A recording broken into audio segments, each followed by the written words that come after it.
My Okay. mom watches this show, Ron. Oh, and they send the pic, as we can do. No, I'm keeping it. I'm keeping it. Deal with it, Mom. She's seen As your mom's with like a, I don't know why she's not going to be watching with a remote, but I picture her with a remote going, pervert, or something. She's like, why can't you have a nice boy on your show, Rach? Come on.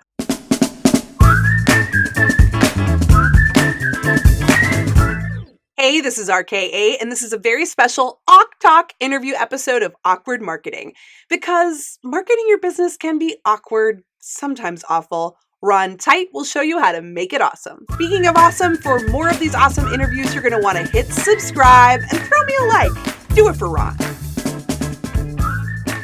I am so excited for the inaugural episode of Talk. We are bringing the king, the master, Ron Tite is here with us today. Ron, thank you for being here. King of Talk. It's going to get very awkward.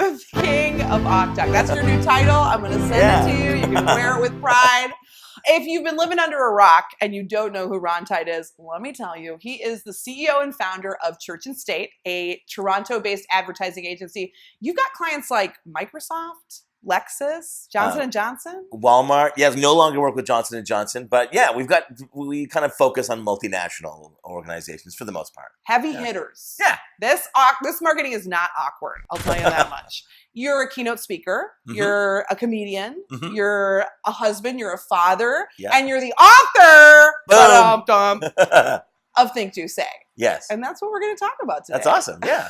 I'm after working on it for the past year, it's nice to be able to talk about it. Yes. Yeah. Oh my gosh. Finally, right? Yeah. So, okay, here's the deal. Okay. Ron Tite's book does not have an introduction because he tells his readers he respects their time enough to just get to the good stuff right away. So that's what I want to do. I just want to like head into it. I'm just going to hit you with a question. Do you read an introduction? Like when you get a book? Or do you go like, okay, let's just get to it? No, you know what? I will go back and read the introduction after I've read the book. Okay. So I'll like be like, okay, well, what was going on here? Yeah, you know? yeah. Okay. So yeah, I do skip right past it. Okay. So let's get right into it. You talk a lot about how you've done ad campaigns in Times Square. Yep. And it's hard. It's like, it's easy to buy the space. Yep. But hard to get the attention of the people because it's like sensory overload. There's lights everywhere. There's people on the ground. They're making noise. But you also talk about how now Times Square is not just in New York City. Right. Like we all have our own little mini Times Square in our pockets. So what do you mean by that? Can you tell us a little bit about, Times Square in 2020? 2020. Well, and by the way, there's going to be like every corporation under the sun come January is going to launch Vision 2020. Right, that's going to be everybody's corporate platform is going to be Vision 2020, or 2020 Vision, or whatever. But so I think Times Square is just such a great metaphor for. There's two levels of Times Square. Like on one level, yes, there's this wall of promotion, right, and it's because there's 400,000 people that traipse through Times Square every single day. So everybody wants to be there because you need those eyeballs need something to look at. So that's on one level, all that promotion. But down on the street level, there's this whole other level.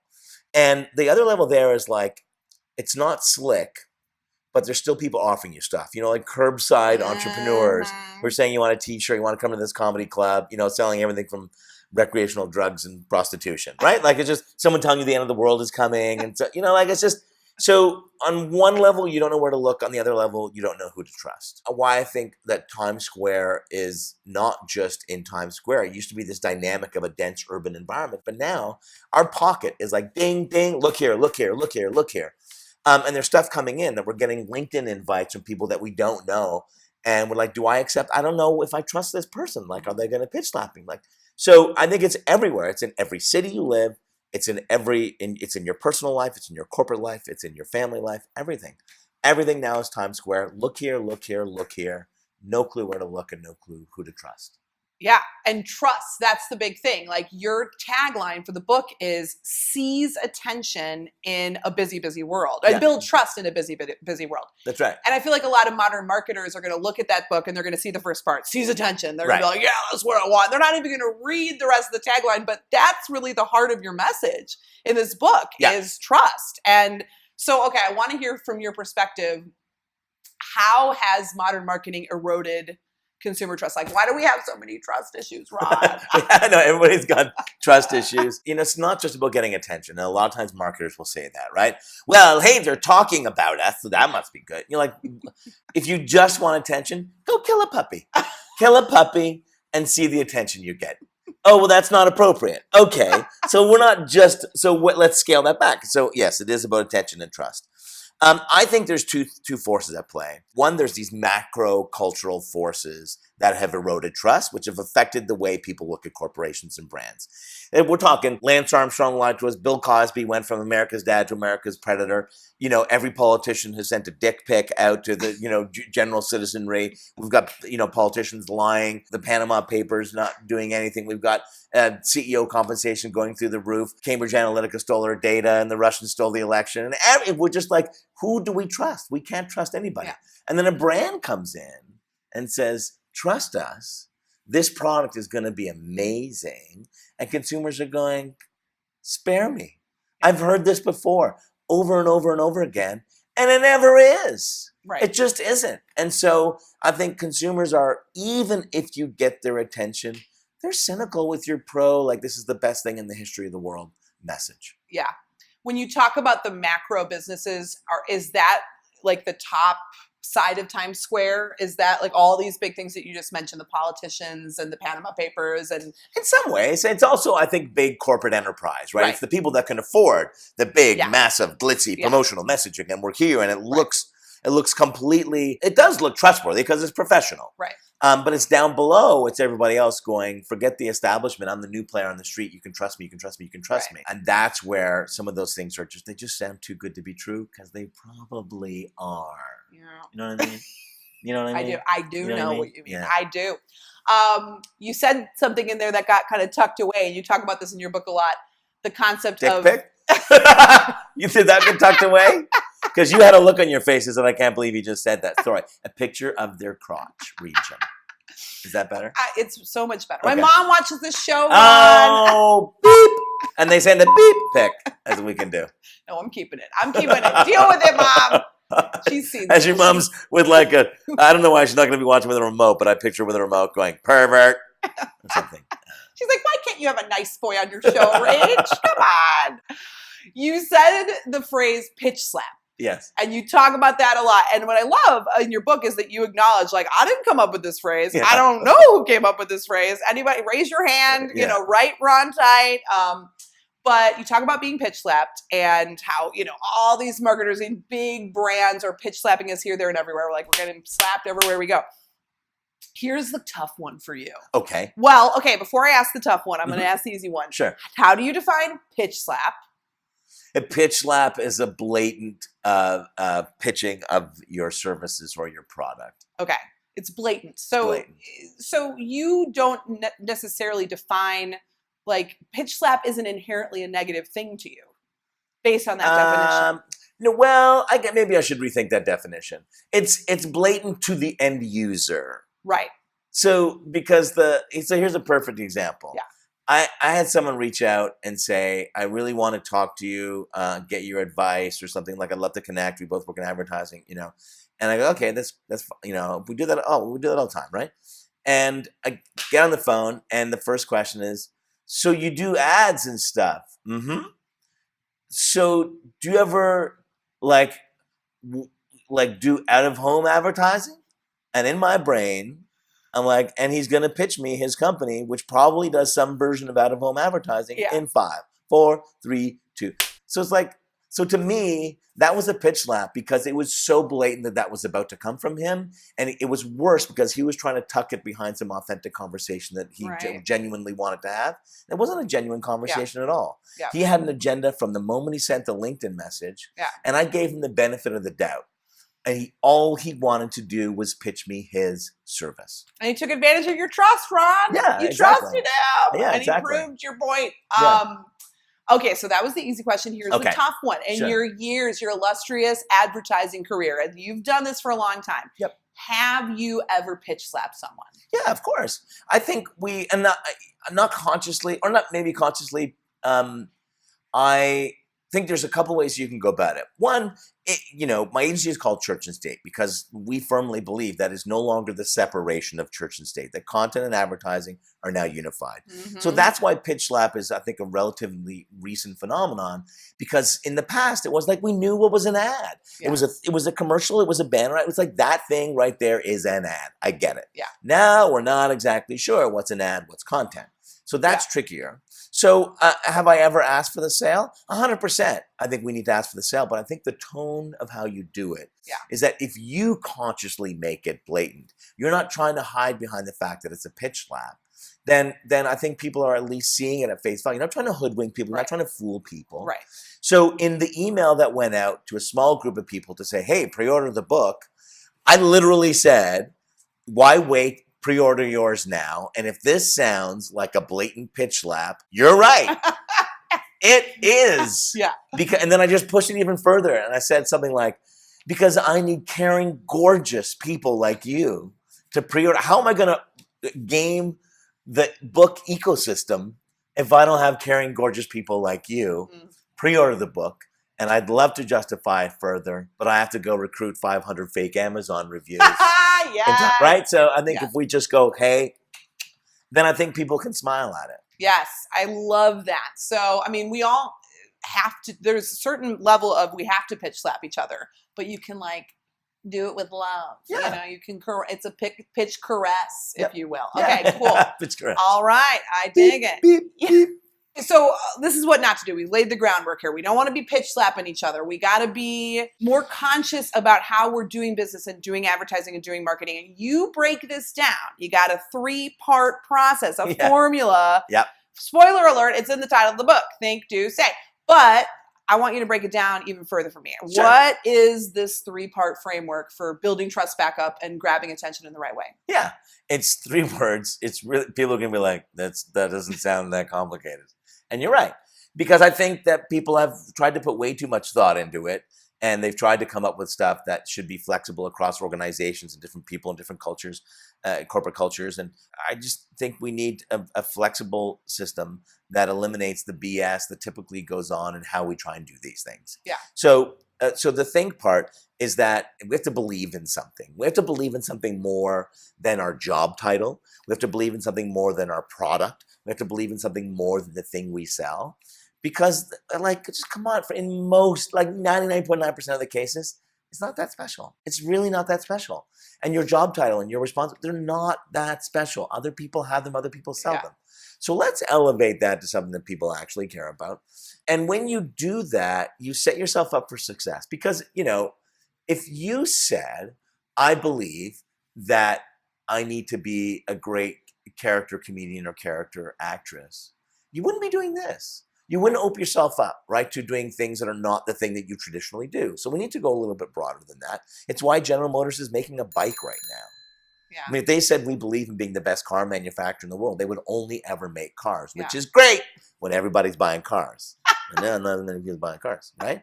So they need to believe in something greater. So you need to believe in something greater. You need to have a purpose to what you do. The second part, the do, is that's not enough. A belief is not enough. This isn't church. Nothing wrong with church. But we need to actually take actions and inspire behaviors within our organizations that reinforce that belief. That's where the pudding hits the road, or the rubber hits whatever. The proof is in the pudding, or the rubber hits the road, whatever. That's where because all those things that I can read about your beliefs and your values, but I should experience them. I should experience what you believe, and I will only get that through my actions. And those actions are based on who you do it for, what they want you to do, who you do it with. See the flexibility there? Now, if you believe in something greater as a person or as a company, and you behave in a way that reinforces that, that's worth talking about. That really is worth talking about.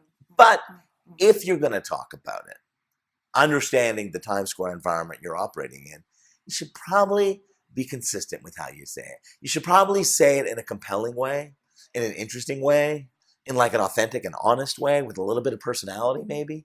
Because if you're just going to state it for the record, it's not going to win the battle for time. So it's about thinking and doing and saying. You know what's so awesome about this is that because this is the title of the book, it's something, it's just so easy to kind of have, we like to latch on to kind of repeatable ideas. That's why, we have acronyms for stuff. Right. So it's so great to be able to like call that up, or even have your book sitting on your shelf constantly reminding you, oh, wait a minute, think, do, say. And you can take that and, break it down in the moment when you're creating a new campaign, when you're creating a new service, when you're, going out there to write another press release or create some content for Instagram. That's what I love so much about this book, is that it's this big idea and you go into all these examples about how people can apply it, but it's just something I can grab onto and hold and keep in my pocket. And that's, I mean, there's so many books out there where the title is scintillating, but it's like, but how do I, you forget what the book was about. You're like, oh, you should read that. Well, what's it about? It's just good. Yeah, that's right. But this book, it's like, you've got it baked into the title. So that's just, I'm always going to have it at the ready. I'm always going to have it, like in my pocket, ready to go. So I love that part of it. Right. Well, I did, for this morning, I did an interview on Sirius XM with Bruce Sellery, who has a show called Mulala. And he's like, what does this have to do with personal finance? And like, it's very much to do with personal finance. If you believe that you want the best life for your kids, because you have to believe in something greater than your finances, right? You're not like, I believe in saving or I believe in spending wisely. You have to believe in something greater. So I believe in that my kids are really important. I want them to have the best life possible. Well, then you have to behave in a way with respect to your personal finances that reinforces that belief. You can't be wasting on stuff. You said you believe that your kids should get it. So why are you wasting all this money on you, right? So you need to, and who are you doing it for? Well, you're doing it for your children. What do they want you to do? They want you to spend more time with them, not money. And who do you do it with? You do it with your community. You do it with the daycare. You do it with your nanny. You do it with your parent, your co-parent, your partner. So those are the people. And then how do you talk about it? How do you talk about this so that you bring people in the household on side to the stuff that you want to accomplish? So you can even get really specific in our personal lives. Yeah, I love that there is this greater application. Like, you talk a lot about marketing, you talk a lot about advertising, but my mom, who's hopefully still watching this interview, could read this book and apply it to her life. 100%. I love that. Awesome. Mom, read the book. You're getting it for Christmas. Yeah. Sorry. Everybody's getting it for Christmas. I think my family is dreading that. My family right now is probably saying, they're like, we're probably getting a book for Christmas. Just wait, because you're going to get a ton of like blue, pink, and yellow themed gifts for the rest of your life. I hope you look good in those colors. Rob. I hope so too. We'll find out. Okay. So you give a lot of examples in your book, and you talk a lot in your keynotes and on LinkedIn and in your content about the types of companies that you work with at Church and State, which are these big, the Microsofts of the world. A lot of the people watching Talk are small businesses. Totally. And so it's hard for them to like open up and read an example about REI, which is a really, you've got a great example of how REI got, shut down on Black Friday and didn't work that day as a way of doing what they think. And then they talk about it and they, it helped their business. But for a small business owner, they look at that and they're like, okay, well, I don't have millions of dollars like REI has. How do I apply this to my, so how would you, let's just say a business coach is reading this book. They got maybe a couple people on their team. It's just, they got a tiny little marketing budget. How would they apply Think, Do, Say to their business? I'm gonna start with something before I answer the question. Is that okay? Yeah. So, because I 100% agree with you, 100%. So even though our clients are, large multinationals or national organizations, the most of the business, like most people reading this book, aren't those people. Yeah. And there's nothing I hate more than when we try and inspire leaders and entrepreneurs and coaches, and typically we go, you should be like, and what do? We go, there's a quote from Churchill. Or Gandhi. And you're like, you want me to be like Gandhi? One of the greatest human beings to ever walk the... I'm Karen. I work in procurement. I'm an executive coach. I'm a yoga instructor. Like, I'm not going to be like Gandhi. Right. And I think in the corporate, it's the same thing, right? I mean, I consciously did not mention Apple once in this book. And it's not that I hate Apple. I love it. I think they're a wonderful organization. I think Microsoft has great momentum. Full disclosure, they're a client. But I love what Microsoft is doing as well. But I think that Apple is the most successful organization in the history of the world. And that's the example. We're going to go, you should live up to that. What? Steve Jobs was not a human being. He was not of this earth. We can't look to those people and organizations for inspiration. So that's the first part. So I'm with you, yoga coach, executive coach. The second part is that it's the exact same thing applies though. So one, that you have to believe in something greater. So an executive coach, you know how many of those, people reach out to me directly who say that they're an executive coach and they'd like to coach me, right? And I've heard it all before. Oh, they want to coach you. Yeah. Okay. And because they see a title, right? And they're like, this guy. So there are very few careers where people go, no way, you're the executive coach. I've been looking for you, right? There's millions of every type of job.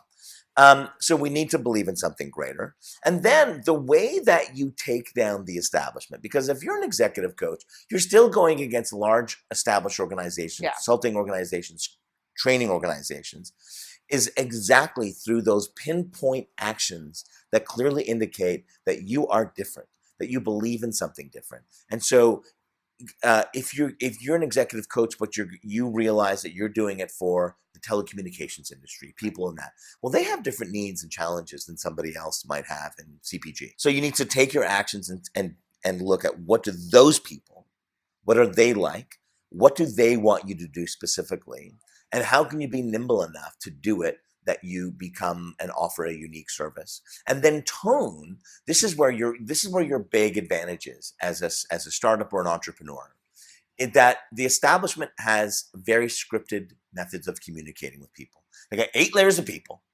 And so as they go through the 8 layers to approve a blog post, it's written by committee and people are like, I don't know that we should say bullshit. That's my mom. That's your mom, right? Can I swear on this? I should have asked. I totally should have asked. I'm sorry. But so we can't. They can't say things like that. There's a legal department. There's and if you're a yoga coach or a yoga instructor, you're not taking your stuff to legal, right? And so you can say it in such an authentic and personal way, that cuts through. When you look at who's taking down the financial institute, or not taking down, but who are at least eating into their lunch, it's startups who are talking about money in a completely different way. And it's all about tone. Yes. That's it. We got this advantage. We don't have to go to legal. That's the best. I love it. See, if I didn't have my own business and I was part of a large multinational agency, I could not appear here and say, I just couldn't. I'd be like, there'd be like a team of people who'd drag me. They hit me with a club and they drag me out. Put you on their back, put you under the plane, take you to your next destination. I get it. That is, I've never thought about that before, but it truly is. It's, how I can have my show and create the content that I'm creating. If I was working at a big agency, I wouldn't have the freedom that I do. And so here's a great example, because I just told you, I love what you do. I'm so impressed with the amount of quality content that you crank on. It's incredible. Now, we were doing some work with a large pharmaceutical organization who will go unnamed because they're lovely people. And we were doing we were doing a Facebook video. And this establishment, this organization came out of this old world. And the client called and said, we were upset that we didn't get invited to the casting session. And I said, this is a $4,000 Facebook video. You don't get a casting session.